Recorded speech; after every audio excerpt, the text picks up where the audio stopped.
Today I'm joined in the studio by a wonderful person called Sana from the Plant Kitchen. Assalamu alaikum, Sana. How are you? Wa alaikum salam. I'm good, Amina. How are you?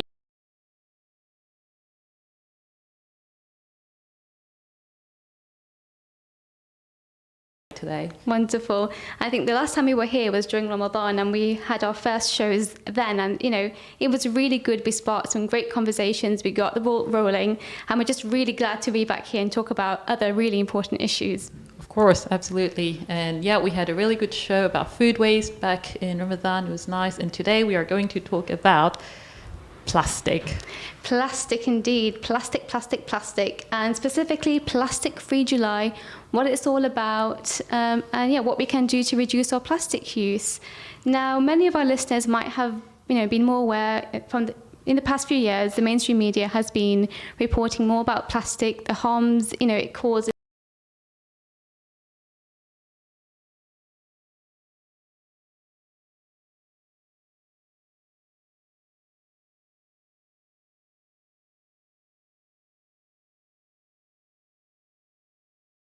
So before we delve into what that's all about, just to remind listeners to text in if you are listening, so we know you're listening. Text in any questions you have about Plastic-Free July, and we're also live on our Green Guardians Leicester Instagram page, so you can also watch Sana live and also put your questions there in the comments section. So to begin with, Sana, what is Plastic-Free July? So Plastic-Free July is a key initiative of the Plastic-Free Foundation that allows to work towards a vision of seeing a world free of plastic waste. The Plastic-Free Foundation Limited is an independent, not-for-profit organization established back in 2017 in Australia. It's a global movement of 326 million people across the globe from 177 countries who are taking the challenge in reducing their usage of single-use plastic. The good news is anyone can get involved. You can start up small or really challenge yourself. So the idea is to cut down on either a plastic straw, plastic cup, any kind of single-use plastic, or you can challenge yourself and make it bigger and just refuse to use any kind of single plastic to avoid pollution. Wow, that sounds really good, and it's promising to hear that it's a growing movement and more people are becoming involved. I guess the next question is, and the most important is, what is wrong with plastic in the first place? I mean, it's so useful. We use it on a daily basis. It's everywhere. Even in the studio, we can spot so many plastic items. What is wrong with plastic? So the problem with plastic, first of all, plastic was invented back in 1869 by a man called John Wesley Hyatt, and he invented it to save elephants, ironically. Oh, wow. Yes, because they used to use elephant ivory to actually use it as an alternative for plastic. And then to save elephants, they actually created the plastic that we know today. Now, the problem is there's a lot of single-use plastic. To make any kind of single-use plastic, we use rare fossil fuels. We use it for only a few minutes. So when you're going to a supermarket, you buy a single-use plastic bag, you'll use it for a few minutes or for an hour and then throw it away. So how do you feel about using something that's been made out of natural rare resources for a few minutes and then throw it away? It'll last in this planet for more than 80 years. We don't have enough facilities to recycle that kind of single-use plastic, so it's polluting our oceans, landfills, and killing marine life and animals across the world. And that's only from producing plastic. I mean, I think there was images of an oil leak in the Gulf of Mexico this past week. Yes. That was absolutely horrible to look at and to think those kind of systems are creating the plastic we use. It's quite a horrible thought to have. It is, absolutely. Each year 400 million tons of plastic is produced, and 40% of that is single use. Plastic will only use once before it's thrown away. Wow. Could you explain to listeners what exactly single-use plastic is? Yes, single-use plastic is any kind of plastic that we are using once only. We can't use it again, so we throw it away. So, for example, coffee cups that you get from coffee shops, plastic cups, plastic plates, cutleries, single-use plastic bags, or any kind of plastic that you're just using once and then you're throwing it away. So what you're basically saying is it takes a lot of energy and time and resources to create one single straw, for example. Yes. And then what you're trying to say is we use it for only a few seconds or a minute or so, and then it goes into the bin. So it seems like a very wastey thing, doesn't it? It is. Okay, I understand. And yeah. when we throw it away, there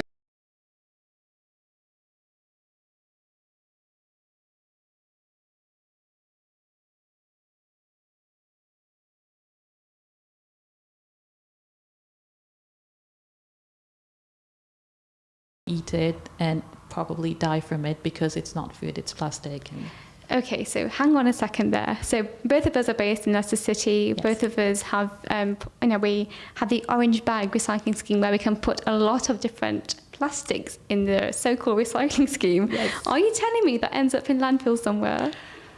sometimes it does. So we've seen news where a lot of unrecycled trash ends up in Malaysia.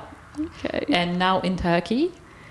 Yes, there is a lot mountains of rubbish in third world countries or in countries in Asia where anything that's all of technology, all of laptops, mobiles, they end up in Africa as metal scrap, and then any kind of plastic ends up in Malaysia. I think Malaysia said they don't want it anymore, so it's ending up in Turkey now.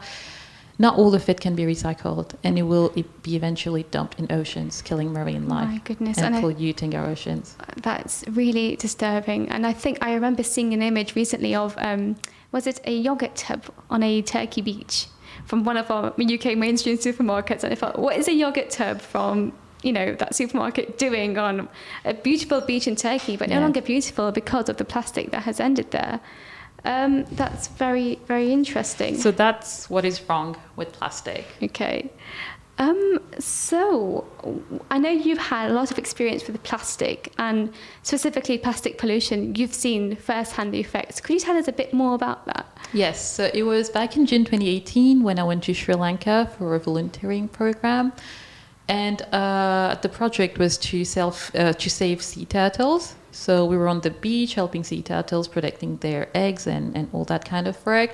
And one day there was this turtle that we found on the shore, and his fin was entangled in plastic, but it's been there for a very long time, and he couldn't swim properly because obviously his fin wasn't working for him. So we took the turtle, took it to the vet nearby, and she said that she couldn't save it, and the fin had to be cut. So that was really sad. But the worst news was we couldn't put him back in the ocean because it would be dangerous for him and he would eventually die. So they decided to leave him in the sanctuary where he would spend the rest of his life. Now, the saddest part is it wasn't a natural cause. It was something created by humans. And because of us, those animals are suffering. And I thought that when I come back to the UK, I need to raise this awareness that because of us throwing away things, not knowing where it's going, how it's affecting, animals are suffering. That's absolutely heartbreaking. And I think, sometimes as Muslims, we forget that we have a responsibility. Allah has made us stewards or guardians, custodians of this beautiful earth we have created. And if we know that something is going to cause harm to another person, or animal or creature, however big or small, that's a cause of Allah's displeasure. Yes. And there's a hadith, no harm should be caused to others. Of course. Yeah, so that's something definitely we should think about. I think many of us, we think, we see those images on documentaries of animals entangled or eating these plastic things, and we often think, well, that's not me. I don't throw my plastic on the road or in the sea. Yeah. What would you say to people who say that? I think be very mindful of the single-use plastic that you buy. Just ask yourself, do I need it? We've got so many alternatives available now. Just before you buy any kind of single-use plastic, ask yourself, do I really need it? Yeah, okay. Thank you for that. Now, a lot of listeners have been saying that, well, we're only individuals, just one or two people reducing their plastic usage. What good is it going to be? It's mainly the massive businesses, corporations who are the biggest polluters on this planet, and surely they should be taking responsibility and direct action. What's one person who's not going to use straws or not going to use plastic bags? What difference are they going to make? That's a good question. I'm not going to lie. I've always, there are times where I've felt that all the changes that I'm making, is it really making a difference? I'd like to believe, yes, it is making a difference. If each one of us made that difference, we can see with all these big brands changing the way they make things now. I mean, like for veganism, you see a lot of big brands making vegan stuff now, and a lot of them are changing plastic and replacing it with cardboard, for example. So there are small changes happening, but as a consumer, I think you have to choose. You have to choose what you're buying, and by choosing that, you're influencing the choices. And I think the big brands or corporates will make a change eventually. They are aware of the pollution they are causing also. But it's not an easy swap to do, unfortunately. So I'm hoping there'll come a time when those changes will happen. Yeah, I hope so too. And I think from an Islamic perspective as well, I think if we do these small changes and are just aware of what we're consuming and buying with the intention of not causing harm to Allah's creation, Absolutely. that's a source of pleasure, Allah's pleasure and reward. And I think it would be wrong, in my eyes, it'd be wrong to know about the harms of plastic, and if you can swap that plastic out, but you don't, despite knowing the harms, that's something which is a bit difficult, a bit shady for me, and that seems a bit wrong to do. Yes, personally. yes, absolutely. I mean, most of the time when we throw away things, we don't really realize where they go. We don't really think on how it'll affect an animal or the planet. And if we started thinking about it, we'll make some better changes. Absolutely. I hope so, inshallah. So can you give me 3 things which you have examples of plastic which you have kind of cut down on in your personal life? Okay, and I think we've got some things here that I would really like to show our Absolutely. audience. So for listeners, Sana's got some plastic alternatives which she's showing the camera about. If you can describe them to the people listening as well, please. Sure, of course. So what I have in my hand currently is a soy wax wrap or a beeswax wrap. It's beeswax. That's a beeswax wrap. How do I use it? It's actually used in your kitchen instead of cling film or foil. It's a reusable wax wrap. So what you do is, I've got a bowl here. Thanks, AAMENAH, for this, by the way. And what you do, you just cover it, and it's really nice. It covers it really well.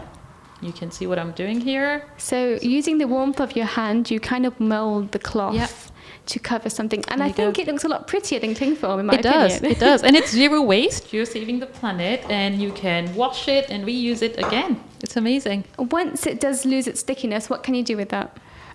So currently I have one that's losing its stickiness, but I've got a kit I've got the wax at home, so I'm going to try and melt the wax and, redo it again to reuse it. But the good thing is this is cotton. The material that's used is cotton, 100% biodegradable, and the wax also is not going to harm the planet. So if you're thinking to throw it away in a nicer manner, and it's not going to damage the planet. You can compost it or cut it into pieces and put it in your garden, isn't it? That's actually a really good idea. Yeah. Yes, you could do that.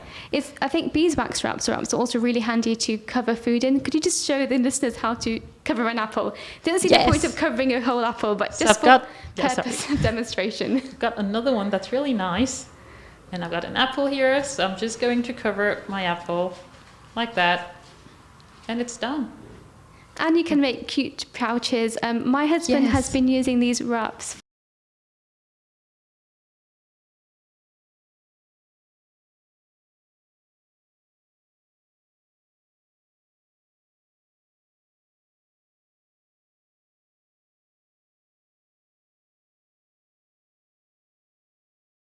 Materials, some wax, and melt it, and just make your own.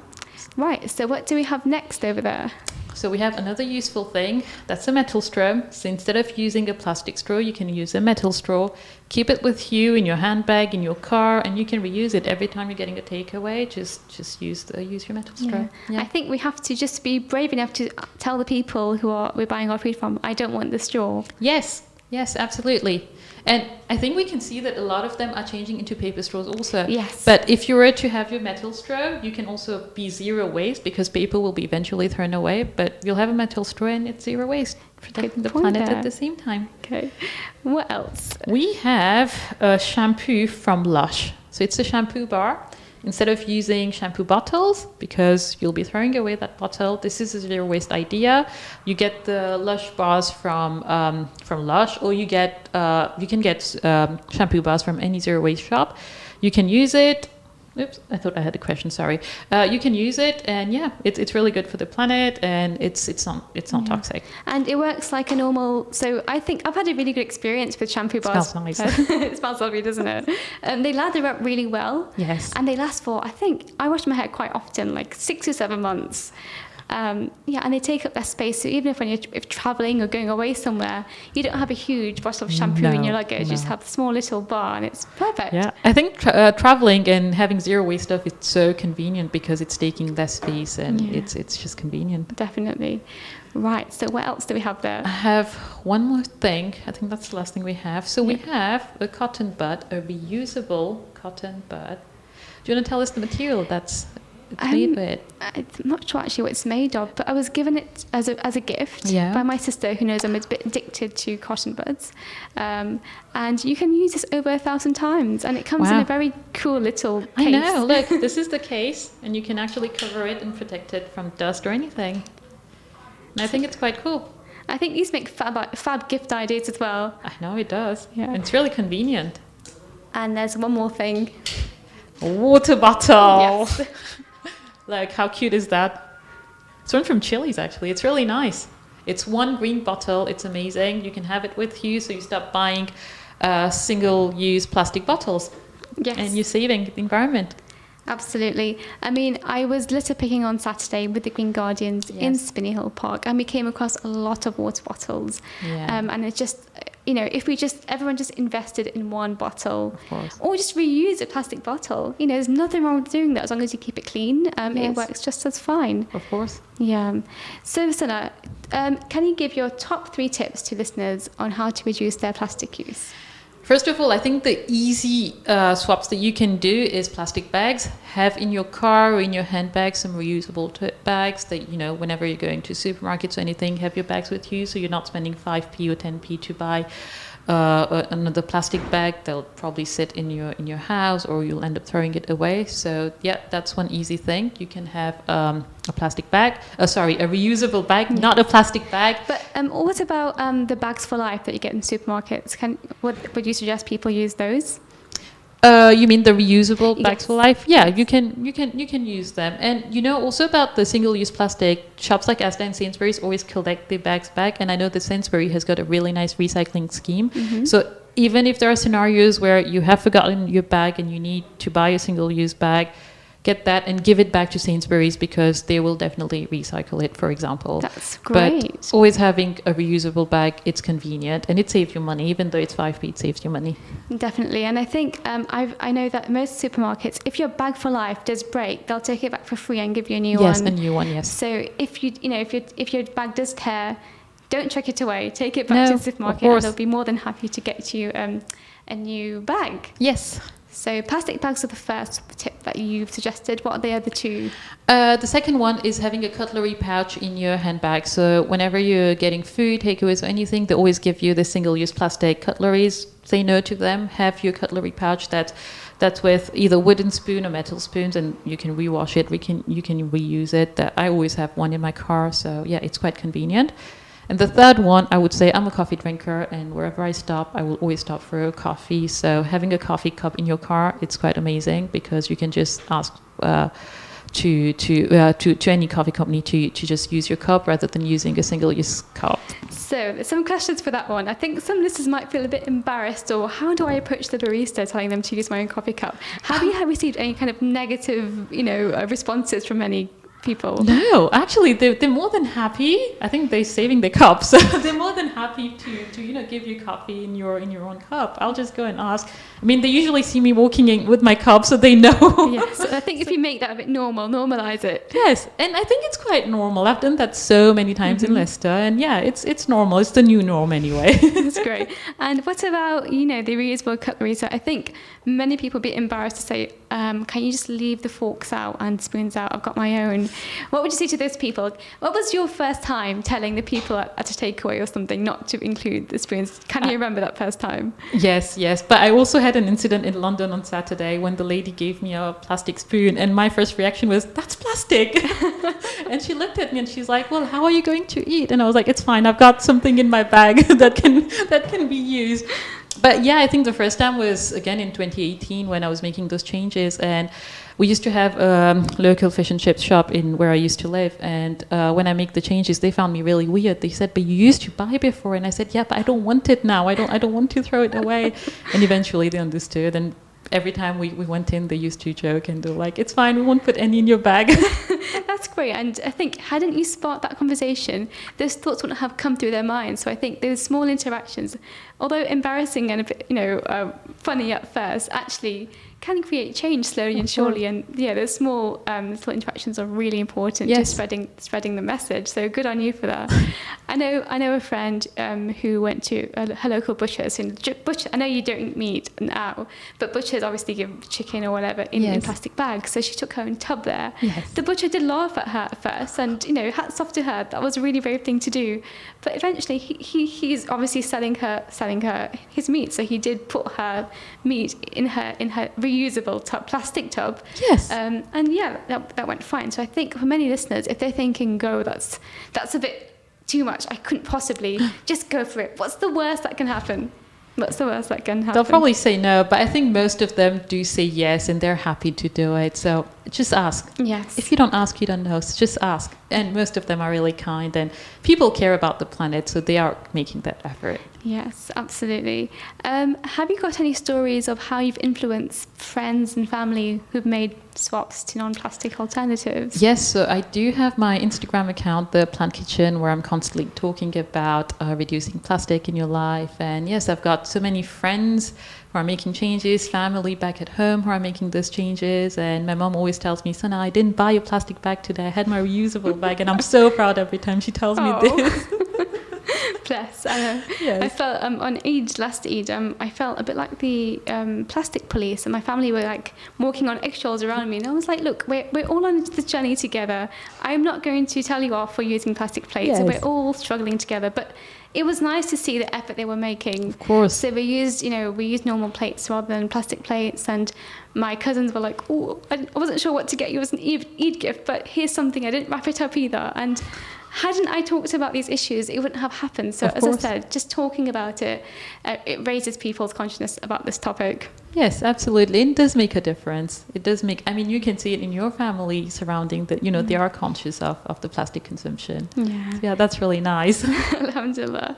Now, Eid is coming up, and conventionally we don't give a lot of gifts on this Eid al-Adha, but we often do pass around platters of biscuits and baked goodies, often covered in cellophane and plastic. Yes. What can people do to still make it look pretty and fancy and presentable, but make it a bit plastic free? If you want to make it eco-friendly, you could probably use paper plates, but you also get bamboo plates now. So, but if you want to go zero waste, go for a like glass plate and ask them to return it back to you, and cover it with a nice, with a soy wax wrap if you have many, or with a nice material tissue, and tell them to return it back to you. Yes, that's a great idea. Yes. I mean, again, it's just being brave enough to ask people to return things. Yeah, because it's not the norm yet, but we have to reach there. Yeah, definitely. I know we've talked about reducing plastic, but obviously plastic is still very useful in our day-to-day lives. Course. What are some examples of plastic things which you still use, but again and again and again? So, for example, my toothbrush. I use an electric toothbrush, and I know that the head, for example, the bristles cannot be recycled if I were to throw it in my normal recycling. So I use a company called TerraCycle. So I drop everything at one of the centers in town, where they've got these TerraCycles box, and I know that it will get upcycled and reused again. But that's one kind of plastic that's still in my life, and when I use it. Yeah. Yes. But there's no bamboo electrical toothbrushes just available just yet, is there? Well, I tried bamboo, but it just was inconvenient for me, so I had to switch to the electrical toothbrush. Yeah, I mean, we have to do what we can. Of course, yes. And this one as well. Oh yes, there is also this one, a freezer bag. You can actually reuse it. You don't have to use it just once and throw it away. You can reuse these bags, and they're quite strong and convenient. So for the listeners, Sana was just holding up to the camera a reusable fridge or freezer pouch, which you can label and stick in your freezer, and they are really handy to store whatever inside your freezer. But you can wash them, dry them, and just reuse them again and again. Yeah, I actually use them I call them my smoothie bags because I put all my fruits in there. Nice, nice, and reducing plastic that way as well. So thank you so much for coming on today. You're welcome. What's the biggest change you've made so far? The biggest change I've made, I think. So my aim is to go zero waste. I'm not a perfect person. I still have plastic in my home, and the biggest change I've made is actually in my kitchen. Okay. So I've replaced so many. So I mean, the basic example was the soy wax wrap. I try not to get produce which are in plastic. I shop at my local market, so I get plastic-free produce. So yeah, those are the big wins that I've. A lot of our produce is covered.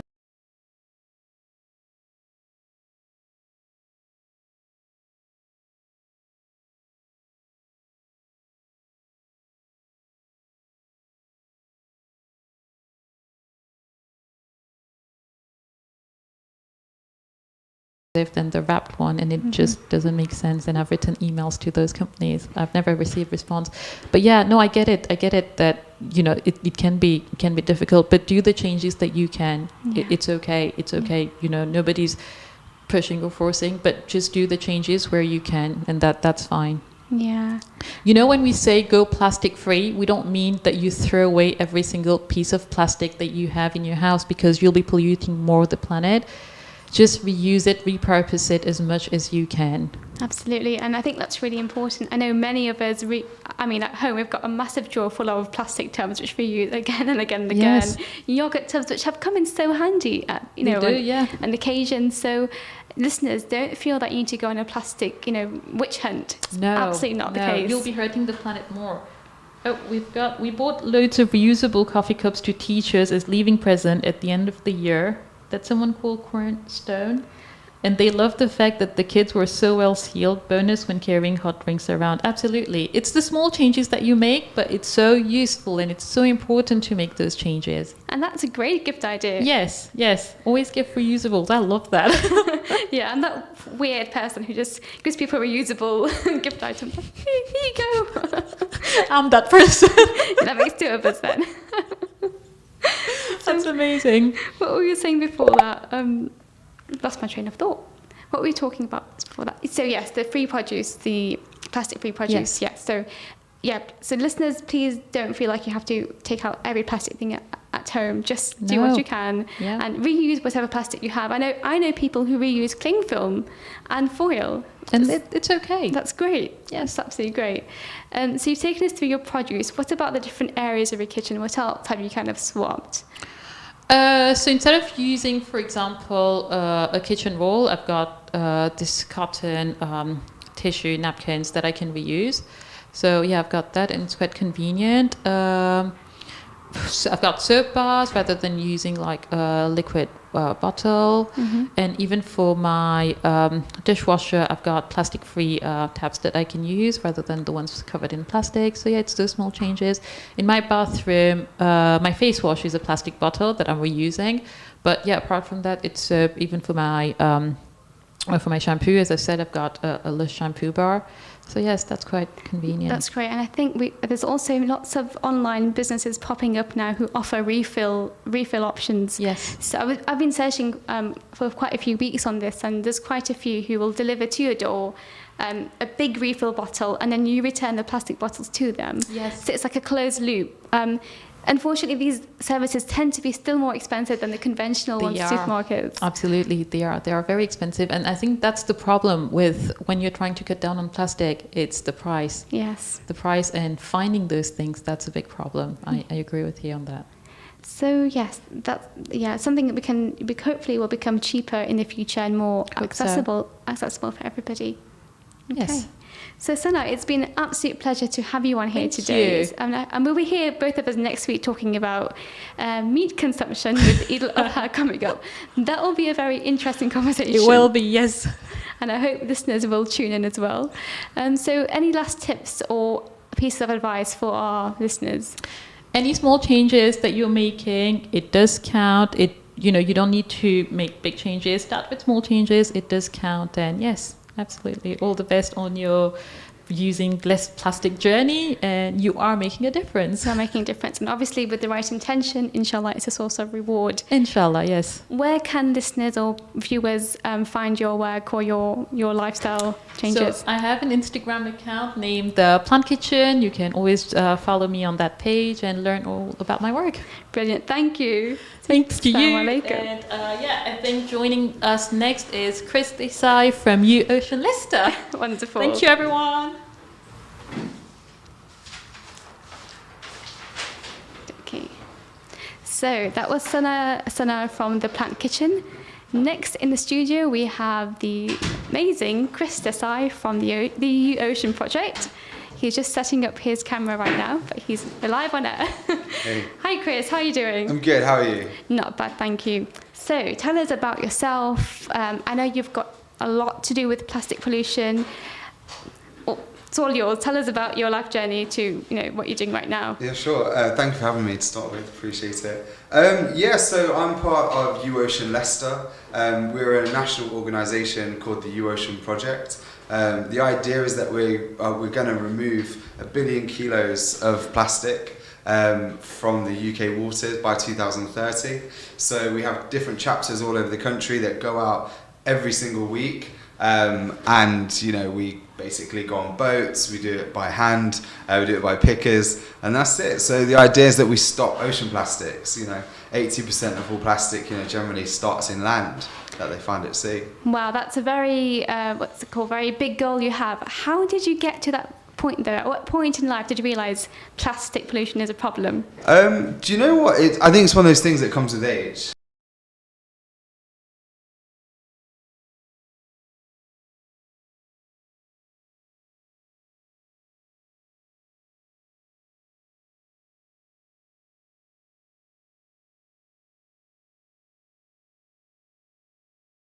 Is the second biggest polluter in the world, and that's next to oil and gas. I just couldn't believe it, and I actually just took a step back and thought, oh my gosh, we're all getting older, and I need to give more to this planet than I take from it. And I think it's a realization that comes with self-awareness, really, and that comes through different ways. So yeah, I had this epiphany one day that I was damaging the planet and that I couldn't actually live that kind of lifestyle. So I decided to leave my job. I took 6 months out and went sailing. So I did about 3,000 miles in 6 months. Wow. And when I was at sea, I just kept seeing all these nets and bottles and barrels and containers and crisp packets. I was just horrified. Mm-hmm. And when I came back to the UK, I just said to myself, I need to just do something, and it's not going to make sense, it's not going to be logical, it's not going to be what people would expect, but I'm going to just live by the heart. And that was it. And I set up the Value Foundation, and we set up the U Ocean Project, and yeah, it kind of exploded from there. Wow, what a journey. It's so inspirational.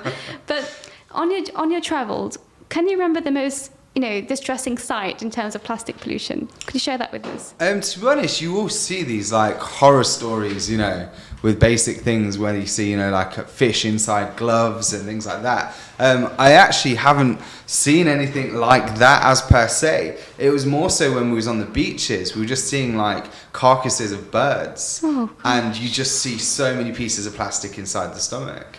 And I was like, oh my gosh, did the bird eat all of this plastic? And then the answer was yes. Then when we started working with conservationists and these different societies, they was literally showing us, their kind of footage, their pictures of opening fish up, with 30 pieces of plastic in its stomach. And then I think when you do your research even more and you realize about microplastics and that, the very clothes that we wear, that relates more back to fashion, but the very clothes we wear are made of plastic and we're breathing that in, it's going into the water.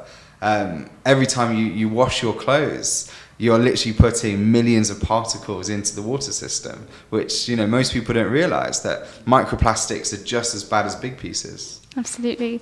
Can you explain to listeners a bit more what microplastics are? Yeah. And how we eventually eating them ourselves. Yeah, microplastics are just very, very, very small pieces of plastic. It's polyester fibers in your garments. It can be from, a plastic bottle that's kind of degraded and broken down. But the problem with microplastics is that they mimic hormones and things like that. So it's actually affecting people, it's affecting the animals, so that garment that you wash, you're eventually going to end up eating it somehow if you eat fish and things like that. Because it just goes into the water system, and then obviously it collects and gets in high concentrations through the fish, through then us eating it and things like that. So that's the issue with microplastics, that you can't see it, but it's definitely there. That's quite a scary thought, these small things affecting us without us knowing it. I remember you mentioning something about them finding microplastics in placentas. Can you mention that again? Yeah, so when you look at the research out there, I think this was a study done in America at the University of Pennsylvania, I believe. And yeah, they literally found microplastics in the placentas of unborn children in mothers' wombs. That the fact that, these microplastics get through every single defense system that we have, right into our bodies. And we just don't have enough information to know how that's going to affect us. But we do know that they do mimic hormones and things like that already, which, to be honest, it's not a good thing. No, it can't be good. Now, a listener might be thinking, well, you mentioned all the plastic that on beaches and in the oceans, but I don't throw my plastic in the ocean, so what am I going to do? I'm not responsible. Do you know what? It's a good point. And I think the idea is that, to be honest, as a community, as a world community, we all have a responsibility. I think it's a lot of time the people that throw things into the ocean or into a river or out of their window when driving down Evington Road, say, it's actually not them people that are going to pick it up. Yeah. So sometimes the responsibility falls on other people to basically pick the slack, and actually try and heal this planet and heal this world. So take us through a journey of a coffee cup being thrown out of a car window on Evington Road. Where could that end up? So where do we go? So as you know, actually, from your own litter picks, in Spinney Hill Park, you've got brooks, you've got things like that. So actually, you're going to find it into a waterway at some point. We have the beautiful Grand Union Canal that runs all the way through the city, that entwines with the River Soar. I believe the River Soar runs for 95 kilometres. So yeah, that piece of plastic might just end up on a roadside, but the likelihood as well, it will go down a drain. And if it goes down to the drain, we were on the River Thames last week doing a clean-up there for the U-Ocean project, and there's so many overflows that goes directly from the streets into the River Thames, and this, I won't mention it, what we saw, but you can imagine the awful things that people put down their toilets and things like that. It was just literally on the banks of the River Thames. So that plastic cup could very well end up in the ocean. So listeners, just to be clear, a plastic cup thrown out of a window on Evington Road could end up in our oceans. 100%, I have no doubt about it. Okay, that's quite shocking, and I think if we just bring these conversations to people realise, actually, I should think twice about doing that. It's just, rather than it's going to end up on the road, actually it will end up in the oceans. Of course, and it's one of those things that there's so many alternatives these days. I was just listening earlier, there's so many alternatives that you can use, from a reusable coffee mug, a reusable bottle. Mm-hmm. Gone are the days where we actually need to use these things. And this isn't a witch hunt for everyone that uses plastic. I mean, no. I'm not saying even that plastic is ultimately a bad thing. As I was discussing earlier, plastic, used in like the NHS and things like that is saving lives every single day. So I'm not here, that it's in ventilators and things like that. So I'm not saying that plastic is the evil. I'm just saying that actually if there's an alternative, we need to use it and ultimately steer away from plastic, because we can't control it. That's the problem. We can't control its cycle. And unfortunately, there's a lot of countries out there as well that don't have the facilities in place, to be able to recycle, to be able to do these things. So, there's not a one solution fits all. I think we have to take everyone's circumstances into consideration. Yeah. Can you tell me a bit more about the work you're doing with the ocean in India? Yes, so we are literally just launching our U-Ocean India project, and we're actually working with a community of people called the Dalits, known as the Untouchables, which is an awful word, and I hate saying it myself. And yeah, we're actually working with this group in Mumbai to basically sort, process and recover ocean plastics. And actually we're going to pay them a higher wage than average and things like that to break generational poverty and the stigmatization that goes around caste. Do you know what? I hate even talking about it. It's something from me being of biracial background and my family being Gujarati.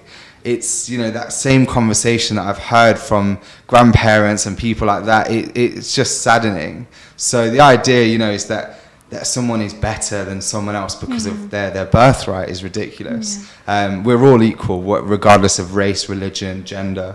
And so we're actually trying to break that in Mumbai, and it's just a small pilot project, but we actually believe that Mumbai holds the key to a lot of plastic solutions.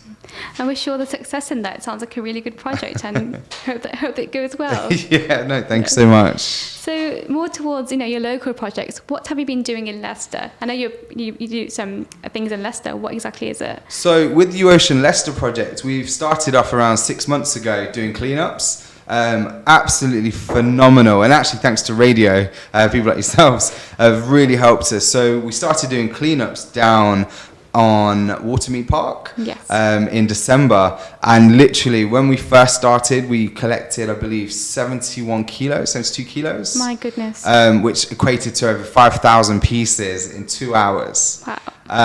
And it was just phenomenal. We couldn't believe it. I mean, if you go onto the Instagram, it's at UOcean Leicester.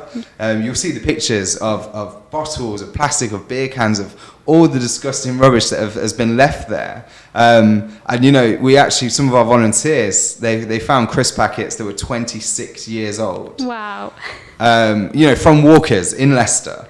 That's shocking. It just shows that actually some plastics can end up in the ocean. Some will sit there and just degrade into the water bit by bit for years and years and years to come. And we knew the age of it from the sell-by date. And it was shocking. And since then, every single month we've had a bigger and bigger turnout. But what we are finding is that we've removed now, I think, over 100 kilos of plastic from Watermead, and we're going through the city now on the river, on the Grand Union Canal, basically just collecting plastic, collecting, recycling, and we seem to be making a huge impact. I mean, we're having letters come through from residents and the councils saying the difference that we've made. So the UOcean Leicester project is well underway. That's great. I think I joined you a few months ago. You did. And it was a great day out, actually. Yeah. In Watermead Park, beautiful park, but at the same time meeting like-minded people who care about the environment and just picking up litter and feeling that you're making a difference. So I think you're doing a really good job. No, thank you. To be honest, it's not even it's us. It's you. It's people. It's people that come out to the project itself just to join in. I always tell everyone this that I meet that someone's like, how can I be a hero? How can I be an ocean hero? And I'm just like, we don't want heroes. We want normal people. We want everyday people. We just want people that want to do one small thing, right? If 7 billion people picked up 10 pieces of litter, even in a year, work out the numbers. I'm not going to work that out. That's lots of plastic picked up. Yeah, that's a lot. We can solve the plastic crisis. We really can if everyone did a very small action. And I think through that, we're telling people that this is your land, this is your city, this is where you live. Look after it, be proud of it. Yeah. I mean, I was on Melbourne Street this morning in Highfields just doing a gardening project through work, and I just thought, let me do litter picking because I had some litter pickers in my car, and with summer, things grow really fast, so things are really well concealed in bushes. But so hard. A bit of shoveling around, and I found a lot of plastic bottles, beer cans, plastic bags, takeaway things, you name it. Pretty much everything. And for those listeners as well, we've had 2 litter picks so far in Spinney Hill Park on Saturdays, and they've been a success. In a bad way, I suppose, because we've had lots of bags of litter, lots of cigarette butts. The Indian sweet, like the supari packets. Like pan, yeah. They're really hard to get because they're so small. Yeah. And they're notorious to pick up, but there's lots of them by the railings. Non-recyclable as well. Yeah. So but I think you're doing a really good job, and I think you'll get more people interested as you go along, and hopefully reduce the amount of litter ending up in our oceans and rivers. But in your personal life, can you give us some examples of swaps you've made at home? Swaps I've made? Yes. To be honest, I'm actually going to say, I mean, you know, I was very fortunate to grow up in a household with a very, very strong mother. You know, she's a strong woman for the environment as well. Yeah. So she actually brought us up using a lot of recyclable things, or just sustainable things. You know, she used to go and like refill things, you know, Yes. before it was cool.